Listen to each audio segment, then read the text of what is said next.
3 days before Christmas, while the city outside shimmered with lights and quiet carols filtered through the frozen air, my world shifted in a single phone call.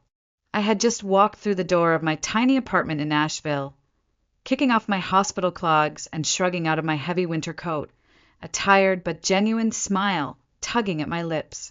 In the corner of the room sat my carefully packed suitcase, a small forest green sweater draped neatly over it, and several wrapped presents stacked like promises by the door. I had bought gifts for everyone, even remembered the ingredients for the apple cinnamon bread, pudding my family loved, but never seemed to remember who made.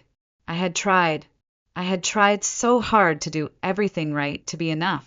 When my phone buzzed and I saw Ethan's name flash on the screen, I thought nothing of it. Maybe he needed me to bring extra napkins or maybe coordinate rides, like every other year. I picked up, the warmth still in my voice. "Hey, Ethan." But his voice was different this time, lighter, almost rehearsed. "Hey, Nat. So listen, Celeste is coming to Christmas this year. She's really sensitive to, energies and stuff. With your work, the hospital, and everything can feel kind of heavy. I think, for her sake, it might be better if you sat this one out. It's nothing personal." I stood there, staring at the lights blinking lazily on my small Christmas tree. Nothing personal. My hands tightened around the phone, but I kept my voice even. "Okay," I said, the word tasting like ash in my mouth. An hour later, my mother called. Her voice was soft, the way it always got when she wanted something unpleasant to sound gentle, like wrapping barbed wire in silk. "Honey, we're just trying to make things easy for everyone. You know how Celeste is. If you come, it might cause confusion. Honestly, if you show up, we might not even answer the door." That was it. No pretense left. No invitation withheld with regret. No, this was an eviction wrapped in pleasantries. I wasn't just not wanted. I was unwelcome. I didn't scream. I didn't cry. I didn't plead for a spot at the table where I had never truly belonged. I simply hung up, set the phone down carefully on the counter, and stared at the small, hopeful pile of wrapped gifts by the door. Gifts that would never be opened by the people I had spent my life trying to love enough to be seen. I moved slowly, deliberately, like someone packing up after an invisible funeral. I logged into my banking app. Mortgage top-up canceled. Emergency maintenance fund locked. Car loan assistance terminated. I wasn't angry. I was simply done. For years, I had convinced myself that love meant sacrifice, that being the dependable one was enough to earn a seat at the family table. But standing there in the quiet, with the hum of the radiator and the smell of cinnamon lingering from the bread, pudding I had baked that morning, I realized the truth. I was never really invited to belong. I was just tolerated until my presence became inconvenient. The first snow began to fall outside, soft and relentless, blanketing the street in silence. I watched it through the window, feeling an unexpected stillness settle inside me. No more trying. No more shrinking myself down to fit into the cramped spaces they offered. No more pretending. This Christmas, I would not be the one standing outside the door, heart in hand, begging to be let in, and for the first time in my life, I realized I didn't have to be. Growing up, I used to think it was normal, the way some children shone brighter under the same roof while others simply kept the lights on. I was born first, the trial run, as my father once joked at a barbecue while handing Ethan the bigger slice of cake. The golden boy, the miracle baby, creative, charming, the one they had prayed for during endless nights of silent disappointment. And me? I was just first. I remember the day Ethan took a black permanent marker to the living room walls, his wild loops and swirls covering the beige paint like rebellious vines. My parents called it expressive, their laughter warm and indulgent. When I dropped a bowl while setting the table 2 days later, I was careless, too distracted, too serious. I remember their faces then, the way they looked at me like I was an obligation wrapped in skin, an expectation I could never quite meet. At school, I earned straight A's without missing a beat. The report cards were slid into drawers without a word, while Ethan's participation ribbon hung proudly on the fridge for weeks. Once, I wrote a letter to my guidance counselor asking for help applying to medical school. I left it on the kitchen counter, perfectly placed, waiting for someone to notice, waiting for someone to ask why I needed it. No one ever did. When I got my acceptance into the University of North Carolina School of Medicine, first round, no wait list, I came home holding the letter like a trophy. My mother skimmed it, smiled faintly, and said, "That's intense, honey. You'll have to be careful not to burn out." Then she turned back to the stove, stirring something that would never quite taste like approval. And Ethan, when he dropped out of college for the third time, chasing the dream of creative direction, they threw him a re-entry party. Balloons, cake, a framed photo of him holding a paintbrush still hangs in the hallway like a shrine. The house, which had never celebrated my milestones, practically vibrated with pride for the son who hadn't yet found his footing. I once found one of my old sketchbooks, doodles from long shifts, fragments of stories and sunsets, tossed into the recycling bin under a pile of grocery store flyers. When I asked about it, they laughed and said they thought it was scrap paper. Maybe it was to them, maybe I was too. Still, I kept going. Through med school, through residency, through long nights of sitting beside patients no one else wanted to sit with. I chose geriatrics because I saw something in those abandoned hallways, a mirror, maybe a silent kinship with people who had given their lives to others and been forgotten when they stopped being convenient. At home, my role remained unchanged.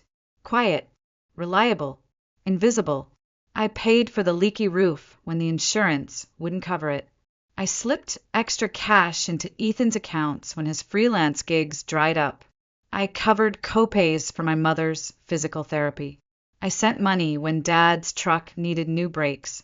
I did it because I loved them, or maybe because I still believed love was something you earned, something you bought with enough sacrifice.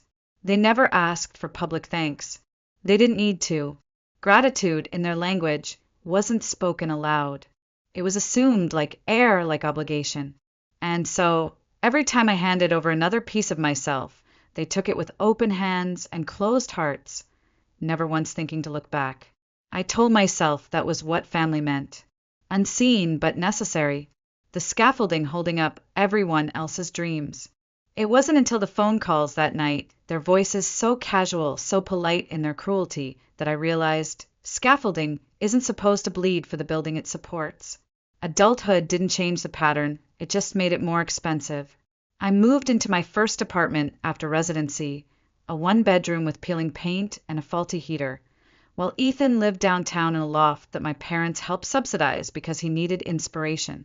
When their roof caved in after a spring storm, I was the one who quietly wired the money to the contractor. When their medical bills piled up after Dad's surgery, I negotiated payment plans and sent checks they never even acknowledged. No one asked me to. No one had to. It was easier that way, being useful without being seen. I told myself that my purpose was to catch the pieces that would otherwise shatter, that my value wasn't in being celebrated, but in being essential. Every emergency had my name written in invisible ink across it. Ethan's dead car battery at midnight?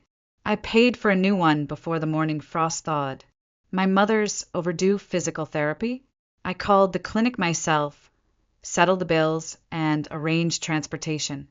When Ethan impulsively bought new camera equipment and couldn't afford his Thanksgiving flight home, I covered the ticket again. He hugged me at the airport, called me the best sister ever, and by the next week the favor was forgotten, folded into the endless ledger of expectations. They never had to ask. I stayed ahead of their needs like a ghost in the machinery of their lives, fixing, smoothing, covering, while carefully erasing my own fingerprints. Gratitude would have made it harder to keep using me. So it was better, maybe, that they forgot. I was the scaffolding again, the hidden beam in the house they never thought to thank because it had never collapsed until now.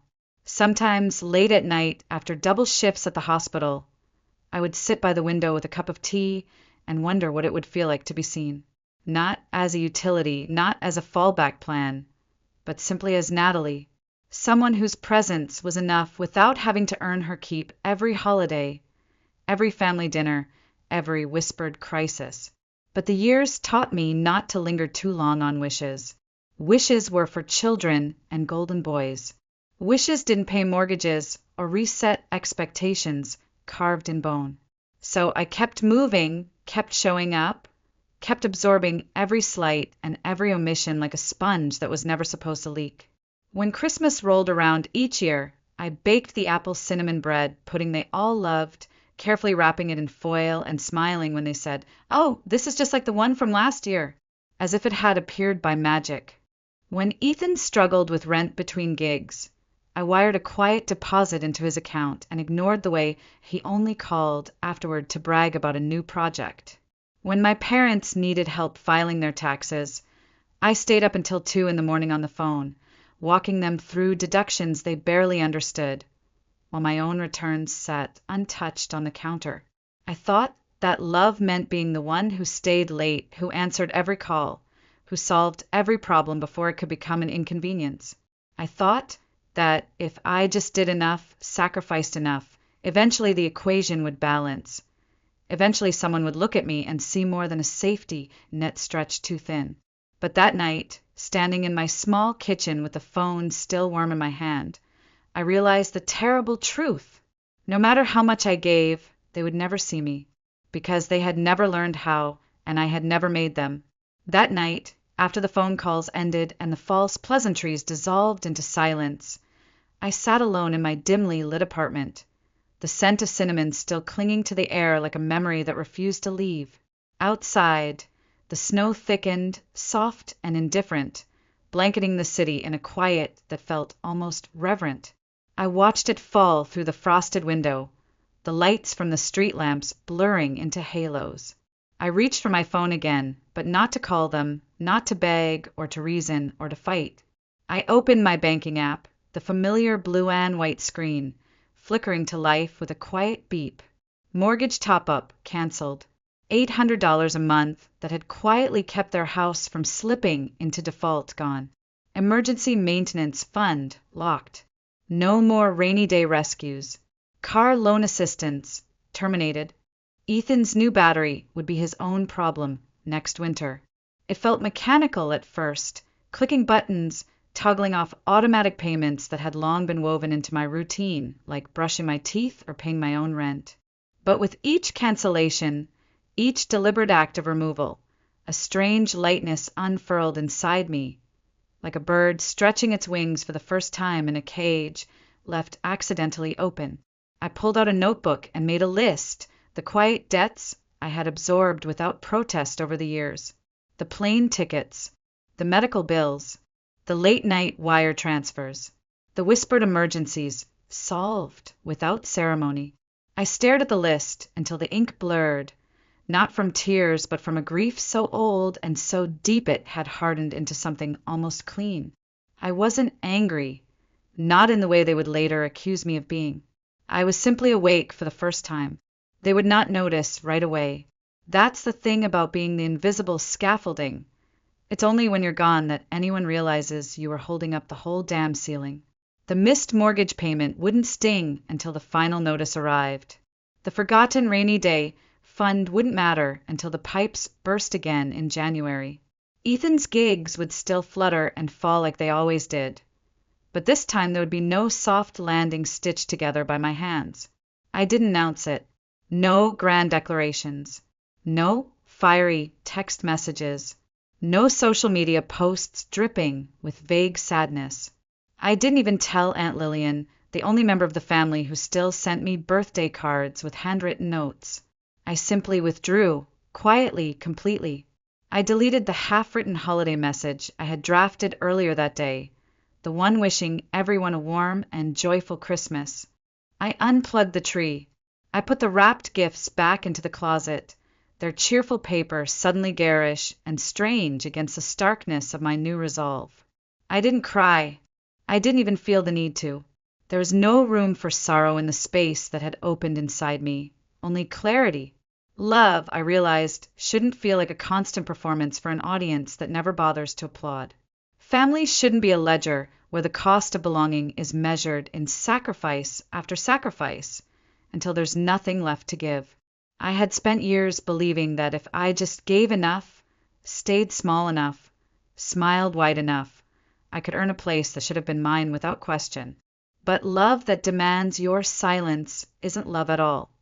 And family that only welcomes your usefulness isn't family, it's a transaction. One I was no longer willing to pay into. The snow outside thickened, covering the world in a fresh, indifferent hush. Somewhere across town, my family laughed and planned a Christmas I was not invited to. A Christmas they believed would be lighter without me. I let them have it. I let them build their celebration on the illusion they had so carefully constructed, the one where I was the problem, the heavy one, the inconvenient reminder that not everything pretty is pure. For the first time in my life, I chose not to show up, and in doing so, I reclaimed something I hadn't even realized I had lost. Myself. Christmas morning came soft and gray, the world outside blanketed in a heavy silence that seemed to seep into my bones. I sat by the window with a mug of tea cradled in my hands, the faint scent of apple and cinnamon rising from the steam, bittersweet and strangely hollow. The gifts I had so carefully wrapped sat untouched in the corner, bright paper and careful bows mocking me with their misplaced hope. I didn't light the tree. I didn't turn on the holiday playlist that usually played low in the background. I didn't call anyone. I simply sat there, wrapped in a blanket that still smelled faintly of rosemary and fabric softener, staring out at a world that for once reflected exactly how I felt inside, quiet, cold, and achingly still. And yet there was no grief clawing at me, no sobs waiting just beneath the surface.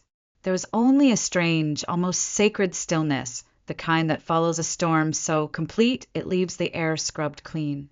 I hadn't realized how much noise I had been carrying until it was gone. The day slipped by in slow motion. Noon came and went without the usual flurry of calls and chaotic background noise from my parents' living room. No group photos.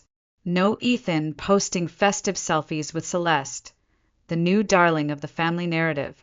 No last-minute texts asking me to Venmo money because the ham was more expensive than they thought. Just silence. It wasn't until the sun dipped low behind the hills, staining the sky a deep violet, that my phone buzzed. Once, then twice, then 3 times in rapid succession. I ignored it at first, assuming it was some group thread I had forgotten to mute. But then a message popped up. Aunt Lillian, can you answer? You've done enough damage already. My stomach dropped, the words burning into my retinas like an accusation carved in flame. Damage? What damage? I hadn't even been there. Before I could fully process it, my phone rang again. Aunt Lillian's name flashed across the screen. I answered, my voice hoarse from disuse. What happened? I asked. Her voice was soft, careful, like someone approaching a wounded animal. They're saying you ruined Christmas, she said. But you weren't even there. I blinked, stunned into silence. How could I have ruined something I hadn't even been invited to?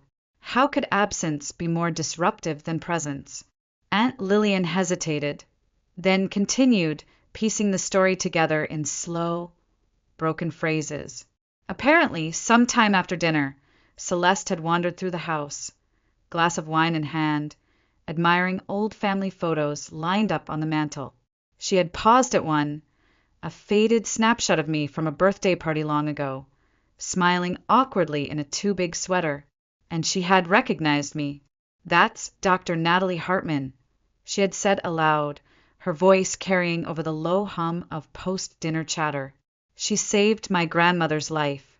According to Aunt Lillian, the room fell silent in an instant, forks frozen halfway to mouths, laughter dying mid-breath. What happened next was a blur, mumbled half-truths, awkward glances, a tension thick enough to choke on. Celeste asked if I was the sister they always talked about, and whatever she heard in response made her quietly gather her things, thank my parents stiffly, and leave without another word. By the time Aunt Lillian called me, the fallout had already begun. Celeste had posted something online something honest, something raw. And it had started to ripple through the delicate web of connections my family had spent years weaving around Ethan's budding art career. I didn't know all the details yet. I didn't need to. I could picture it perfectly. The whispered jokes about me being too intense, the casual cruelty disguised as concern, the way they reduced my entire existence to a cautionary tale about ambition and loneliness. It wasn't new, but for once, someone else had been paying attention. Someone who hadn't been raised to believe that kind of cruelty was just the way families loved. Someone who had seen me, really seen me, not through the distorted lens of resentment and guilt, but through the clear memory of a moment when kindness had mattered more than image. That night, as I sat in the deepening quiet, I realized something, maybe the most powerful thing I had ever learned. Sometimes the most profound revenge isn't slamming doors or shouting truths no one wants to hear. Sometimes it's simply stepping away and letting the truth echo in the silence you leave behind. The day after Christmas, the desperation started leaking through the cracks. It began with an email subject line, "Let's reset things," as if years of erasure and dismissal could be wiped clean with a clever title. It was signed not just by my mother or father individually, but by both of them, and Ethan too, as if presenting a united front would somehow erase the fracture they had spent decades carving. I opened it with the clinical detachment I reserved for the worst patient notes, the ones you knew were a disaster before you even read them. They didn't apologize, not really. There were words about heightened emotions, about misunderstandings, about how much they valued family in that careful, polished language that says everything and means nothing. Buried halfway down the fourth paragraph was the real reason for the sudden olive branch. They wanted me to reach out to Celeste, to clarify things, to smooth it over, to protect Ethan's reputation in the art circles she was connected to in New York. It wasn't about me. It was never about me. It was about the fallout, the mess I hadn't even made, the mirrors cracking under the weight of their own reflection. They hadn't suddenly realized they had mistreated me. They had simply realized the cost of that mistreatment had risen higher than they were willing to pay. I didn't reply. That night, my phone buzzed again. This time a call from the hospital administrator, someone I had met only once at a charity gala, a man with kind eyes and a firm handshake. He apologized awkwardly, said my father had contacted him, expressed concerns about my emotional stability, implied that perhaps I was struggling and maybe needed some time off. I felt my face flush with cold rage, the kind that doesn't explode but crystallizes, sharp and cutting. My father, the man who once joked that I was too serious for my own good, was now weaponizing that seriousness against me, not because he believed it, but because he thought it would scare me into compliance. Thankfully, the administrator saw through it, but the damage was clear. They weren't trying to mend anything. They were trying to discredit me, to control me the only way they knew how, by making me small again. When that failed, the next wave came in the form of group texts to extended family, carefully curated half-truths painting me as volatile, isolated, struggling with some things right now. No mention of being uninvited from Christmas. No mention of the years of silent sacrifice. Just a quiet campaign of whispers, designed to erode trust before I could even open my mouth. A cousin I hadn't heard from in 5 years messaged me offering a voucher for a yoga retreat, just in case you're feeling overwhelmed. She wrote with a smiling emoji at the end. Overwhelmed wasn't the word, awake was. Each attempt at manipulation, each small betrayal dressed in the language of concern, only clarified what I had already begun to understand. They weren't fighting for me. They were fighting for the image of themselves they had built in their own minds, the family where Ethan was brilliant and beloved, where I was the dutiful, quiet sister who never made waves, where appearances were preserved at all costs. But I was done preserving them. I watched the snow continue to fall outside my window, each flake erasing another trace of the road behind me. And for the first time I felt no urge to explain, no desperate need to defend my side of the story. I knew the truth, and maybe, just maybe, that was finally enough. It didn't end with whispers and emails. It never does with people who believe they are owed your silence. The next move came quietly, insidiously, wrapped in the familiar softness of my mother's voice at my door. It was a quiet Sunday afternoon, the kind of winter day where the cold seems to press against the windows like a living thing.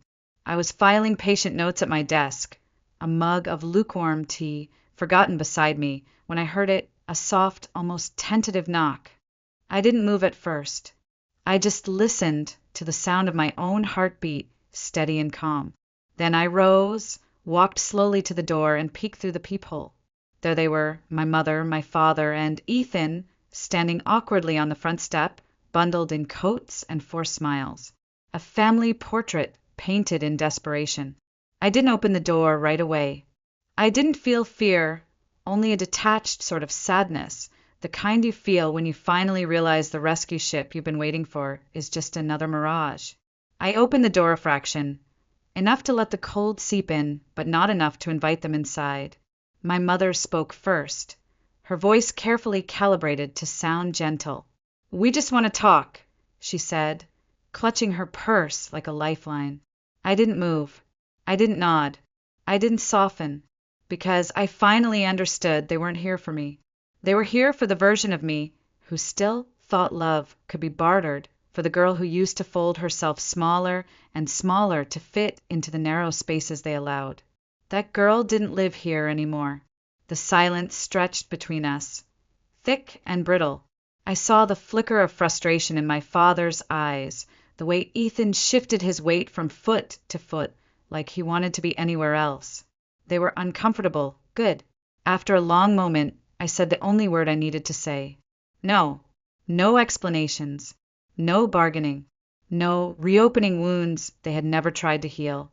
My mother's face crumpled, part confusion, part offense, as if she couldn't quite believe that the reliable scaffolding she had leaned on for so long had simply stepped away. I closed the door, quietly, not slamming it, not making a scene, just closing it and locking it.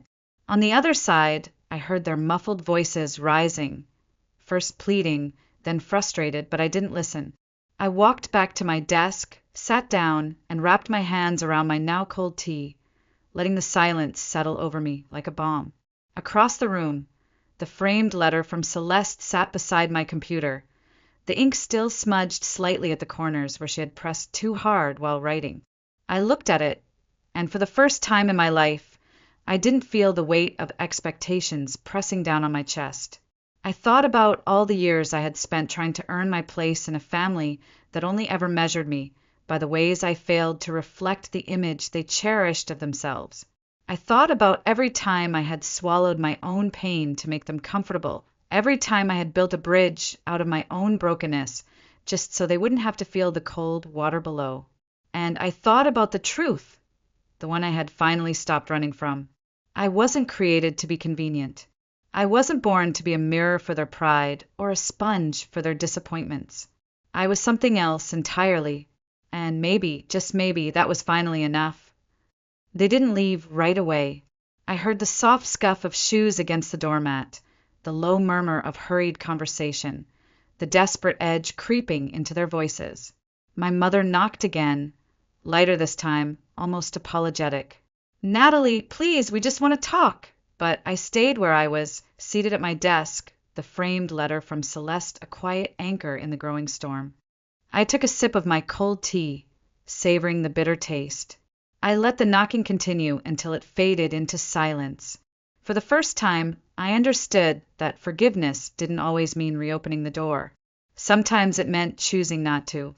Sometimes it meant standing still while the people who had hurt you wore themselves out against the wall you finally built. A wall not of anger, but of self-respect. Minutes passed, maybe longer. Eventually, I heard the shuffle of footsteps retreating, the soft thud of car doors closing, the low growl of the engine starting. They were gone. Not defeated, but denied. I rose slowly, walking to the window, pulling back the curtain just enough to see the back of their car disappearing down the snow-dusted street. No part of me longed to run after them. No part of me ached to call them back. Instead, I felt a deep, resonant peace settle into my bones, the kind of peace that only comes when you finally stop begging for a seat at a table that was never built for you. I turned from the window, moving through my small, quiet apartment with a steadiness I hadn't known I possessed. The Christmas tree still sat in the corner, unlit but no longer sad. The unopened gifts stacked neatly, not as symbols of rejection, but as evidence that I had tried, that I had loved in the best ways I knew how, that I had not failed, they simply hadn't recognized what they had been given. I made myself another cup of tea, stronger this time, the steam rising in lazy spirals. I wrapped the blanket tighter around my shoulders and sat back down at my desk. The letter from Celeste caught the edge of the light, the handwriting steady and sure. You made a difference, she had written. You didn't give up. You made her feel like she mattered. I ran my fingers lightly over the frame, feeling the slight ridges of the wood, the coolness of the glass, tangible reminders that even when the people closest to you refuse to see your worth, someone else will. Someone honest. Someone paying attention. I thought about all the years I had spent bending myself into smaller and smaller shapes, trying to fit into a mold that was never meant for me. I thought about the exhaustion, the endless hustle for affection, the way I had mistaken tolerance for love. And I thought about the moment I had closed that door, not with rage, not with bitterness, but with finality. It wasn't cruelty. It was clarity. They hadn't come because they loved me. They had come because they needed me, needed the quiet, compliant version of me to patch over the cracks they refused to acknowledge. But that girl was gone. In her place was a woman who understood that no matter how much you love someone, it's not your job to make them whole. It's not your duty to sacrifice yourself on the altar of their comfort. It's not your destiny to stay broken so they can feel complete. I sat there as the snow continued to fall outside, blanketing the world in clean, unbroken white, and I realized, maybe for the first time, I was free. Days passed, slow and strangely soft, like the first deep breaths after a long-held tension finally breaks. I went back to work. I made rounds at the hospital. I sat with patients whose families still came, and with those whose families had long stopped visiting. I listened. I stayed. I did the work that mattered, the work no one ever threw a party for. One afternoon, a small package arrived at my door, no return address, just my name written in careful, slanted handwriting. I opened it cautiously, peeling back the brown paper to reveal a letter tucked inside thick, ivory-colored stationery. The ink was smudged slightly at the corners, a human touch in a world that often felt too polished. It was from Celeste. She wrote about her grandmother, about how she still practiced yoga twice a week, still walked to the farmer's market every Saturday morning. She wrote about how years ago, when the world had quietly started giving up on an old woman with failing kidneys and a fading spirit, there had been one doctor who didn't, who sat by her bedside long after visiting hours ended, who treated her not as a burden, but as a person still capable of joy, still deserving of dignity. You didn't just save her life, Celeste wrote. You reminded her that she was still living. I read the letter twice, then a third time, tracing the words with my fingertips as if trying to etch them into my skin. I framed it that night, hanging it above my desk where the morning light would catch it, a small, quiet testament to the truth I had almost forgotten. I wasn't invisible. I wasn't heavy. I wasn't too much. I was exactly who I was supposed to be, and the people who couldn't see that were never the measure of my worth. For the first time in longer than I could remember, I didn't feel the itch to explain myself, to justify my boundaries, to apologize for the shape of my existence. I didn't owe anyone an entry ticket into my life, not even those who had once been given the first and best seats. Weeks later, another email arrived, this one less polished, more desperate, more telling. It was a final attempt, one last reach from the family that had spent years asking me to shrink, to smooth, to silence myself for their comfort. It began with the usual phrases, "We miss you. We never meant to hurt you. Can we start over?" And buried near the end, like a splinter they couldn't hide, was the real plea. Please ask Celeste to take down her post. Ethan's struggling to find work now. It's affecting his future. Not an apology, not a reckoning, just another transaction, another debt they believed I should pay. I didn't respond. Some bridges aren't meant to be rebuilt. Some doors, once closed, are better left that way, not out of anger, but out of respect for the person you fought so hard to become. As I sat at my desk that evening, filing patient notes, the sun dipped low outside my window, casting long golden streaks across the letter from Celeste. I leaned back in my chair, closed my eyes, and for the first time in years felt whole. Not because someone else finally told me I mattered, but because I had stopped asking for permission to believe it myself. So to anyone out there who's ever been made to feel invisible by the people who were supposed to see you first, to anyone who's been called too much, too serious, too inconvenient, let me tell you something they will never say. You're not too much. You are not a burden. And you never needed to shrink yourself to fit into someone else's broken story. Write your own. And if this story touched something inside you, if you've ever sat in the quiet after being left out and realized you were freer than you had ever been, then know this. Sometimes the most powerful thing you can do is not show up at all. I sat in the hallway of Maplewood Community Hospital, hands pressed together so tightly my knuckles turned pale. The fluorescent lights above hummed faintly, reflecting off the polished linoleum floors that smelled faintly of antiseptic and floor wax. It was late afternoon, the kind of gray Ohio day that looked like it could rain at any moment. I barely noticed. All I could hear was the echo of my own heartbeat and the sound of my daughters crying from somewhere behind the closed doors of the pediatric wing. Sophie had fallen again.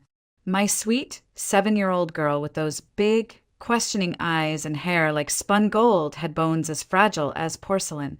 One wrong step on the living room rug and her tiny frame had crumpled under her own weight. Another fracture. Another trip to the ER. Another bill I didn't know how we would pay. I pressed my palms to my eyes, willing the tears back. I couldn't cry here, not in public, not where strangers could see a mother falling apart. But the truth clawed at me. I was falling apart. I was tired of the sound of casts being cut off and replaced, of painkillers and wheelchairs, of hushed conversations with doctors who said things like chronic condition and long-term care. I was tired of watching Sophie smile through it all, that fragile, heartbreaking smile of a child who had learned far too early how to be brave. Mrs. Whitman. I looked up to see Dr. Julia Ramirez, her face professional but kind, standing in the doorway. She's resting now. The break isn't as bad as last time, but we need to schedule another scan to check for microfractures. I nodded, my throat too tight to form words. When Dr. Ramirez left, I dropped back onto the bench and stared at the floor. This was our life now. Hospital visits, therapy sessions, medical bills stacking up like a cruel joke. Ethan, my husband, was working double shifts at the auto shop just to keep us afloat. I picked up extra evening shifts at the nursing home when I could. Still, it felt like we were treading water with weights tied to our ankles. And the house, our little one-story, wood-paneled house at the edge of Maplewood that used to feel cozy now felt suffocating. Every corner had been padded, every edge child-proofed, every rug removed. Yet no matter how careful we were, Sophie's bones still betrayed her. Sophie never complained. That was what hurt the most. She'd say things like, "Don't worry, Mommy, I can still draw," and she'd sit on the couch with her sketch pad, smiling through the pain. She loved drawing so much, houses, flowers, animals, anything that made her feel like a normal kid. I thought of Ethan, probably hunched over an engine at that very moment, oil on his hands and exhaustion on his face. He'd barely looked at me this morning before rushing out the door. He was shutting down, I could see it, and I didn't know how to reach him anymore. And then there was the money. Always the money. Even with insurance, the out-of-pocket costs for her treatments were crushing. Dr. Ramirez had mentioned a foundation, a charity program that might cover specialized equipment. I'd mentioned it to Ethan last week, and he'd waved me off, his pride wounded by the idea of asking for help. "We'll figure it out on our own," he'd said, but I was no longer sure we could. The hallway grew quiet as evening visiting hours came to an end. I pressed my hand over my chest, trying to steady the pounding beneath it. I had no answers, no solutions, just a child who kept breaking and a marriage that felt like it was splintering too. Through the door, I heard Sophie's voice, faint but determined. "Mommy?" I stood quickly, wiping at my cheeks before stepping inside. She was lying there, small and pale against the hospital sheets, her sketchpad balanced on her knees as if nothing had happened. She gave me that smile, the one that both healed and broke me in the same breath. I took her hand, kissed her knuckles gently, and whispered, "I'm here, sweetheart. I'm right here." Morning sunlight spilled weakly through the thin curtains of our little one-story house, highlighting the scratches on the kitchen table and the stack of unpaid bills pushed into a corner like an accusation. I stood at the counter pouring coffee into a chipped mug, watching Ethan tighten his work boots. He didn't look at me when he said, "I've got to stay late again. We've got 3 engines torn apart right now." I nodded, even though he wasn't really asking for permission. He was always tired now, always somewhere else in his head, thinking about invoices and overtime hours. I couldn't blame him. He was carrying so much on his back, but so was I. Sophie sat at the table with her right arm in a cast decorated with doodles, little flowers and suns she'd drawn herself. "Can I bring my sketchpad to school, Mom?" she asked. "Of course, sweetheart," I said, managing a smile. She never went anywhere without that sketchpad these days. She was a different kind of 7-year-old. Most kids wanted to run, climb, fall, get back up. Sophie knew that falling could mean weeks in a cast, so she poured her energy into drawing instead. Ethan brushed past me to grab his keys. "Don't forget, she's got physical therapy at 4, he said, eyes still on his phone. "I won't forget," I answered softly. He was already out the door before I finished the sentence. I stared at the closed door for a moment longer, then turned back to Sophie. She was looking at me with those big eyes, wise beyond her years. "Daddy's mad, huh?" she asked quietly. "He's just tired, honey." "We're all tired," I said, kneeling next to her chair and tucking a strand of hair behind her ear. I kissed her forehead and whispered, "It's going to be okay." But I wasn't sure I believed it anymore. After dropping Sophie at school, I went to my shift at Maplewood Care Home. I worked as a nurse's aide part-time because Sophie's appointments and injuries kept me from holding a full-time schedule. It wasn't glamorous work, bathing patients, lifting them in and out of wheelchairs, taking vitals, but I liked the old folks. They reminded me that life could still have moments of grace, even when your body was falling apart. Still, all day my mind replayed the sound of Ethan's distant voice, Sophie's fragile smile, and Dr. Ramirez's suggestion from last week, a foundation that could help pay for a custom lightweight brace and mobility aids. That night, I brought it up again. "Ethan, there's a foundation that helps families with kids like Sophie.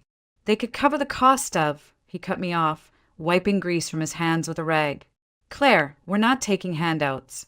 I can pick up more shifts. We'll figure it out." I stared at him, frustrated. This isn't about pride. It's about Sophie's life. She could move better, maybe even play outside like the other kids. "Like the other kids," he snapped, dropping the rag on the table. "She's not like the other kids, Claire, and no brace is going to change that. I'm doing everything I can." "What are you doing? Part-time hours? You think a charity is going to fix all this?"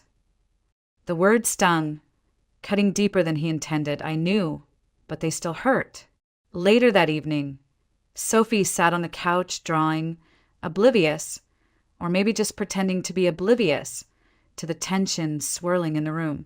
She looked up and said softly, "Mom, can I draw a picture of you smiling?" I nodded, my throat thick, and sat still while she sketched. When she handed me the paper, it was a smiling version of me I barely recognized. "You look happy there," she said. "Yeah, I guess I do," I whispered.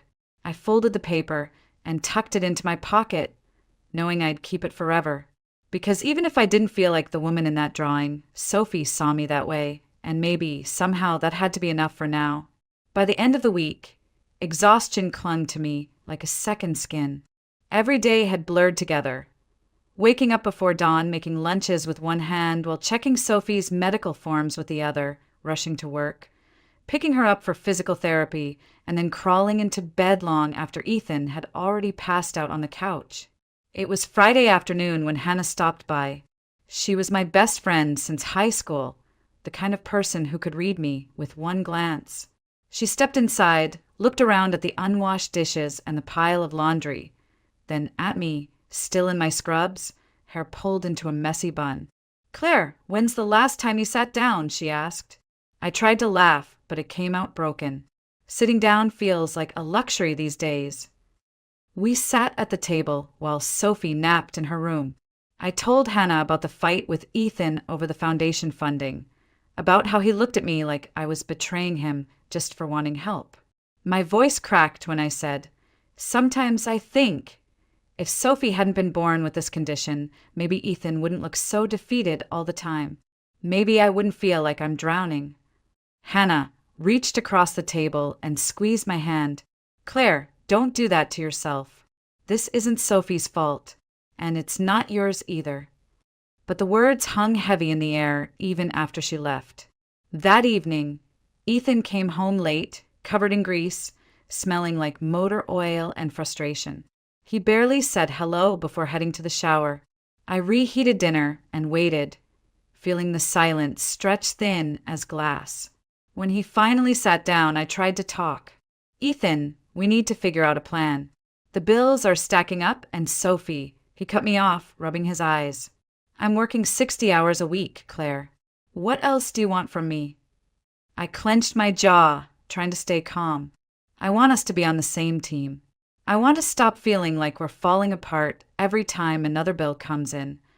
He slammed his fork down. "We're on the same team. But you keep talking about some charity, like we can't handle our own life. I don't want their pity." "Pity." My voice shook. "This isn't about pity. It's about Sophie walking without fear. It's about her not having to live every day like she's made of glass." He pushed his chair back hard enough to scrape the floor. "You think I don't know that? You think I don't see her? I fix cars all day and still can't fix my own kid." The words hit me like a punch. And for a moment, we just stared at each other, two people so tired, so desperate, neither knowing how to bridge the gap between us. Sophie woke up from her nap and shuffled into the kitchen, rubbing her eyes. She froze when she saw us. "Are you mad?" she asked softly. Ethan knelt, forcing a smile. "No, sweetheart. We're just talking." But she wasn't convinced. Kids always know more than you think. She went to the living room, sketchpad in hand, curling up on the couch without another word. I watched her draw, my chest aching. She shouldn't have to hear us fight. She shouldn't have to carry our fears on top of her own. Later, when Ethan went to bed, I sat on the couch and whispered to myself, "We can't keep living like this," but I had no idea how to change it. The breaking point came on a Tuesday night, one of those evenings when everything felt like it was stacked against us. I had just gotten home from my shift. Sophie had a math worksheet crumpled on the kitchen table, and Ethan was still in his work boots, staring at a half-eaten sandwich. The silence was heavy, and for some reason it made my skin crawl. "Did you pick up Sophie's prescription?" I asked, trying to keep my voice steady. He didn't look up. "Forgot. I'll get it tomorrow." "Tomorrow?" "She needs it tonight, Ethan. She's in pain." He finally met my eyes, and I could see it. Weeks of exhaustion, frustration, and anger bubbling under the surface. "I'm doing the best I can, Claire. I can't be everywhere at once." I gripped the back of a chair. "I'm not asking you to be everywhere. I'm asking you to care enough to do one thing right now when she needs you." His face hardened. "Don't you dare say I don't care. I'm killing myself out there to keep this family afloat." I heard Sophie's footsteps from the hallway, but ignored them. Too angry to stop now. "You think killing yourself is helping? You're shutting down, Ethan. You're here, but you're not really here. And I'm drowning alone while you keep pretending we're fine." "We are fine," he snapped, slamming his hands on the table. "You just can't stop looking for someone else to fix everything. That foundation you keep talking about like we're some charity case." I felt something inside me snap like a thread stretched too tight for too long. My voice rose before I could stop it. If Sophie hadn't been born with this condition, maybe we wouldn't be here. Maybe we wouldn't be falling apart every single day. The room went silent except for a tiny gasp. Sophie was standing in the doorway, clutching her sketch pad to her chest. Her eyes were wide, wet with tears that hadn't fallen yet. You wish I wasn't born," she whispered. My stomach dropped. "Sophie, no, I didn't mean," but she was already backing away, shaking her head, her small shoulders trembling. "You don't want me," her voice cracked before she turned and ran to her room, the door slamming like a gunshot. Ethan stared at me, his face pale with disbelief. "What the hell did you just say?" "I didn't mean it like that," I said, my voice breaking, but he stepped back as if I were someone he didn't recognize. "Yeah, well, she heard you," he said coldly. He grabbed his jacket and headed for the door. "Ethan, don't!" But he was already gone, the door slamming behind him, leaving me in the kitchen with nothing but the echo of my own words. I pressed my hands to my mouth. I wanted to take it back, erase it from the air, erase it from Sophie's memory, but it was too late. Those words were out there now, floating like poison. From behind her closed door, I heard her crying, quiet, broken sobs that shattered something inside me. I sank to the floor, clutching my knees. "Oh, God, what have I done?" Outside, I could hear the faint murmur of voices, Deborah Collins, the neighbor, talking to someone near the fence. She must have heard everything. And I knew how fast things traveled in Maplewood. By morning, half the neighborhood would know I'd told my daughter I wished she hadn't been born. For the first time in my life, I wasn't sure if I could fix what I'd broken. Morning light crept into the house like an uninvited guest, cold and harsh. I hadn't slept. I sat on the edge of the couch, still in yesterday's clothes, listening to the silence that came after Sophie's tears had finally stopped sometime past midnight. Her door had stayed shut. Ethan never came home. The words I'd said the night before echoed in my head like a siren I couldn't silence. If Sophie hadn't been born with this condition, maybe we wouldn't be here. It didn't matter what I meant. What mattered was what she heard. By the time Sophie padded out of her room, clutching her sketch pad like a shield, her eyes were red and swollen. She wouldn't meet my gaze. I crouched down, reaching for her hand. "Sweetheart, about last night, I didn't mean what I said. I was angry and tired, and she pulled her hand back gently. "Can I go to school early?" Her voice was small, flat, as if all the sparkle had been scraped out of it. I swallowed hard. "Sure, baby." After dropping her off, I headed to the grocery store. That's when it started. 2 women by the produce aisle lowered their voices, but not enough. "Did you hear about Claire Whitman? Told her kid she wished she wasn't born." My stomach twisted. I turned the corner quickly, pretending I hadn't heard. But I had. By afternoon, I knew Deborah Collins had talked. She was out watering her roses when I came home, her lips pressed in a line of faux sympathy. "Morning, Claire. I hope Sophie's doing all right after, last night." Her eyes lingered like she was waiting for me to confess. I tightened my grip on the grocery bag. "She's fine," I said curtly, heading inside before she could add another dagger of small-town pity. Inside, the silence pressed down heavier than before. Ethan still hadn't come home. His phone went straight to voicemail. I paced the living room, trying to figure out what to do next, until Hannah showed up without calling. She stepped inside and shut the door behind her. "Okay, what happened?" "I just heard from someone at the school, and they're saying..." She stopped at the look on my face. "Oh, Claire!" Tears welled in my eyes. "I didn't mean it, Hannah. I was so angry, so scared, and it just came out. And she heard me." My voice cracked as I added, "I don't know how to fix it. She thinks I don't want her." Hannah sat me down and held my hands. "Listen to me. You made a mistake, yes, but you love that little girl. She knows it, even if she's hurt right now. But you need to show her, with actions, not just words. I wiped at my cheeks. I don't even know where to start. Ethan's gone. Sophie's barely looking at me, and half the neighborhood thinks I'm some kind of monster. Hannah hesitated before speaking again. Then maybe it's time to get some help, Claire. Call your mom. I know it's been years, but she might be able to help, or at least give you a place to breathe for a minute. The thought made me flinch.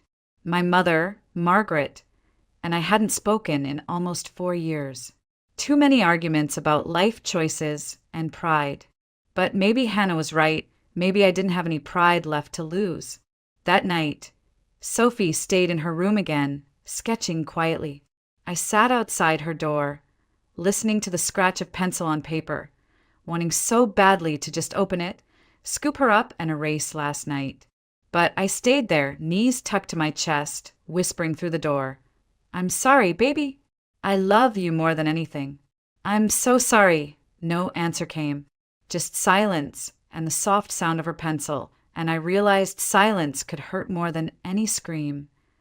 The next morning, I sat in the car outside an old brick house on the edge of town, gripping the steering wheel so tightly my knuckles ached. My mother lived here. Margaret Allen, my mother who hadn't spoken to me in almost 4 years. The last time we saw each other, we'd shouted across this very driveway about my choices, about Ethan, about how I didn't need her help. Pride had built a wall between us that neither of us tried to climb, until now. I stepped out, nerves jangling, and walked up the porch steps. My hand hesitated over the doorbell, then pressed. The door opened slowly, revealing a woman with gray-streaked hair pulled into a neat bun and eyes that looked surprised to see me. "Claire," she said softly. I swallowed. "Hi, Mom." For a long moment, we just stared at each other, the silence stretching years between us. Finally, she stepped aside. "Come in." The house hadn't changed. Same faint smell of lavender and old books. Same quilt on the couch we'd sewn together when I was a teenager. I almost cried at the familiarity. She motioned for me to sit. "You look tired," she said gently. I gave a shaky laugh. "That's one way to put it." Her gaze softened. "This is about Sophie, isn't it?" I nodded, biting my lip. "She's not doing well, Mom. Another fracture. More therapy." And my voice cracked. I said something awful. Something I can't take back. She heard it. Everyone heard it. And Ethan, he's gone right now. I don't even know where. I don't know how to fix any of it. She reached across the table, taking my hands. "Oh, honey, parenting breaks all of us at some point. It doesn't mean you don't love her." Tears blurred my vision. I love her more than anything. I'm so scared all the time. We sat quietly for a moment before she rose and walked to an old writing desk, pulling out a small lockbox. She opened it, revealing documents and a savings passbook. "I've been putting money aside for years," she said. "I thought you'd never take it, so I didn't mention it. But maybe it's time you know." I blinked. "Mom, I can't take your money," she smiled faintly. "It's not just money. A friend of mine, Walter Hughes, you might remember him from church, started a foundation a few years back. They help kids with rare conditions.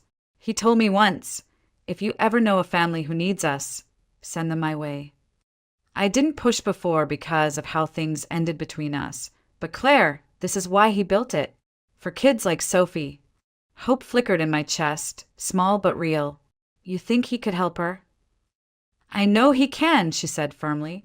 "He funds custom mobility devices, therapy programs, things regular insurance doesn't touch. And he'd do it for Sophie in a heartbeat." I wiped my eyes. "Mom, thank you." She squeezed my hand. "Let's not waste any more years being stubborn, okay?" For the first time in years, I stood and hugged her. She stiffened for a moment, then melted into it, holding me tight. "You're still my girl," she whispered. "And Sophie's my granddaughter. Let me help you this time." As I drove home later, I felt something I hadn't felt in weeks: relief. Real, tangible relief. There was a path forward now, through Walter Hughes, through this foundation, through maybe even healing with my own mother. When I walked in the door, Sophie was curled on the couch sketching as usual. She glanced up, guarded but curious. "Where were you, Mommy?" I knelt beside her, brushing a stray hair from her face. "I went to see Grandma, and I think we found someone who can help you walk easier, sweetheart. Someone who believes you can do more than just sit and draw." Her eyes widened, a tiny spark of hope flickering there. "Really?" "Really?" I whispered, hugging her gently. For the first time since everything fell apart, it felt like maybe, just maybe, we were going to be okay. 2 days later, we met Walter Hughes. He was taller than I remembered from my childhood memories of church picnics. A man in his late 50s with kind eyes and the firm handshake of someone who'd spent his life building things. He welcomed us into his modest office, walls lined with photos of kids who had received help from his foundation. "I read Margaret's message," he said, smiling at Sophie. "She tells me you're an artist." Sophie held up her sketch pad shyly. "I like to draw flowers and houses and people sometimes." Walter crouched down to her level. "Well, that's good, because we're about to draw a whole new picture for you, a picture where you move around easier." He explained that the foundation could provide a custom lightweight brace and adaptive crutches, designed specifically for kids with brittle bones. "This isn't about pity," he said firmly, looking at me. "This is about potential. Every kid deserves a chance to do a little more, to feel a little freer." Sophie's face lit up in a way I hadn't seen in weeks. She traced the edge of her cast and whispered, "Will it hurt?" Walter shook his head. "Nope. It'll feel different, but not painful. And we'll have a therapist show you exactly how to use it." For the first time since that awful night, I felt a genuine smile tug at my lips. "Thank you, Walter. You don't know what this means." He chuckled. "I do, Claire. Trust me, I do." That afternoon, Sophie was fitted for her new brace. She wobbled at first, but when the physical therapist, Linda, coached her, she took 2 careful steps, then 3. Her eyes widened. "Mom, I'm doing it," she said, excitement trembling in her voice. I clapped, tears stinging my eyes. "You are doing it, sweetheart." When we got home, Sophie went straight to her room and drew for over an hour. When she emerged, she handed me a drawing, a little girl standing on 2 legs, smiling wide, a brace on her leg and a sun overhead. She'd written at the bottom, "Me, walking like everybody else." I had to turn away so she wouldn't see the tears sliding down my cheeks. Ethan still hadn't come home. He'd sent a brief text saying he was staying with Marcus, his co-worker, to clear his head. It hurt, but part of me understood. He'd been carrying his own storm. That night, Marcus called me. "Claire, I think you should know something," he said, voice steady. "Ethan's been blaming himself for everything. Sophie's condition, the bills, even what you said. He's talking like he's failed as a husband and father." I swallowed. "Marcus, can you talk to him? He listens to you." "I already did," Marcus said. "Told him this isn't about failing, it's about being human. And about stepping up instead of running away. I think he's starting to get it." After the call, I sat on the couch, looking at Sophie curled up under a blanket, her sketch pad still on her lap, even as she drifted to sleep. For the first time in weeks, I felt hope seeping back into our lives. It wasn't just about braces and therapy. It was about second chances, about finding a way back to each other. The next morning, as Sophie practiced walking between 2 parallel bars at the therapy center, she looked up at me and said, "Mom, maybe I can draw me running one day." I laughed through tears. "Yeah, sweetheart, maybe you can." The therapist smiled, wiping her hands on her scrubs. "She's strong, Claire. Stronger than you think." And I believed her. For the first time, I really believed her. It was late evening when I heard the crunch of tires on our gravel driveway. Sophie was in her room, finishing a drawing, and I was folding laundry at the kitchen table, trying not to think too much. The front door creaked open, and there he was, Ethan, standing in the doorway like he wasn't sure if he was allowed to come inside. For a moment, neither of us spoke. Then he set his bag down and said, quietly, "Marcus told me about the brace and about your mom." I nodded, unsure of how much he knew. "We found help, Ethan. Walter Hughes's foundation is covering the therapy. Sophie's walking a little already." His eyes softened, guilt flickering in them. I should have been here for that. I put the laundry aside and stepped closer. "You were hurting too. I get it, but Ethan, we can't keep running from each other. We have to be on the same side. For Sophie, for us." He ran a hand over his face. "I know. I thought if I just worked harder, it would fix everything. But all I did was disappear when you needed me most." He looked up, his voice breaking slightly. "And I left you alone after you said that thing. Claire, she's just a kid." Hearing those words, "I know," I said quickly, tears rising again. "I hate myself for it. I didn't mean it, Ethan. I was drowning and it came out all wrong. But it's stuck in her head now, and I don't know how to make her believe I love her." He stepped closer and took my hands. "Then let's show her. Together." We walked to Sophie's room. She was sitting cross-legged on the floor, sketch pad in her lap. She looked up, surprised to see Ethan. "Daddy." "Hey, sweetheart." He knelt, opening his arms, and she climbed into them without hesitation, clinging to his neck. "I'm sorry I wasn't here," he whispered. "I'm sorry for leaving you and Mommy. That wasn't right." Sophie nodded, pressing her face into his shirt. Then she glanced at me, her eyes hesitant. "Do you still wish I wasn't born, Mommy?" My heart cracked. I dropped to my knees beside them. "No, baby. I don't wish that. Not ever. I love you so much it scares me sometimes, and I was scared when I said that. I never should have let those words come out." I cupped her cheeks gently. "You are the best thing that's ever happened to me." For a long moment, she just looked at me, then threw her arms around my neck. "I love you, Mommy." "I love you too, sweetheart. Always." Ethan wrapped his arms around both of us, holding us close, and for the first time in weeks, we felt like a family again. The next day, Sophie wanted to show us her progress at therapy. As she walked carefully with her new brace, a few neighbors, including Deborah Collins, gathered by the sidewalk. Deborah had that tight smile of someone who wanted to say something, but didn't know how. When Sophie finished her steps, she turned, beaming. "I did it, Mommy. Daddy, look." We clapped, cheering, and Deborah stepped forward. "Claire," she said softly, I might have repeated something I shouldn't have. I judged too quickly. I'm sorry." I took a deep breath, choosing grace over anger. "Thank you, Deborah. Sophie's doing better now, and that's what matters." Deborah crouched to Sophie's level. "You're very brave, young lady. Keep showing us how it's done." Sophie smiled shyly, clutching her sketch pad like it was part of her. "I'm drawing me walking today," she said. Deborah nodded. "I hope you'll show me when you finish." For the first time in weeks, I felt the weight on my chest ease.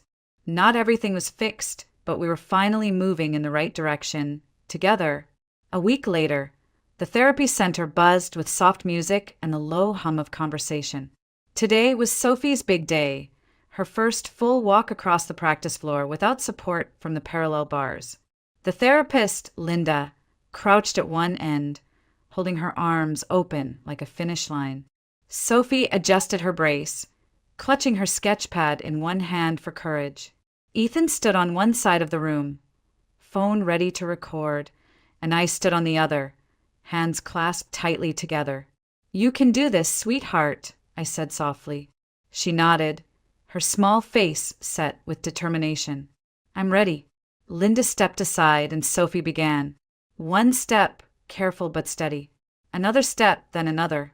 Her legs trembled, but she kept going, her eyes fixed on us. When she reached the end, she burst into a grin, so wide it nearly split her face. "I did it!" she shouted, her voice echoing in the quiet room. Ethan whooped, sweeping her into his arms, spinning her once before setting her gently down. You're incredible, kiddo. I knelt and hugged her tight, tears streaming freely now. I'm so proud of you, baby girl. So proud. Linda clapped. She's got natural balance. Give her a few months, and she'll be running circles around us. Sophie giggled, running and drawing at the same time. That evening, back at home, Sophie sat at the kitchen table working on a new drawing for the local Dream Big Kids art contest. She focused with the seriousness of someone painting a masterpiece, tongue poking out slightly as she shaded the final corner. When she was done, she held it up. The picture showed a little girl, herself, walking with her brace in one hand and holding hands with her parents in the other. Above them, in a child's careful handwriting, were the words, "We're stronger together." "Can I submit it, Mom?" she asked. "You absolutely can." I kissed the top of her head. It's perfect. 2 weeks later, an envelope arrived. Sophie opened it herself, hands shaking a little. Inside was a certificate. Second place, Maplewood Dream Big Art Contest. Her eyes widened. Then she squealed, holding it high. "I won something."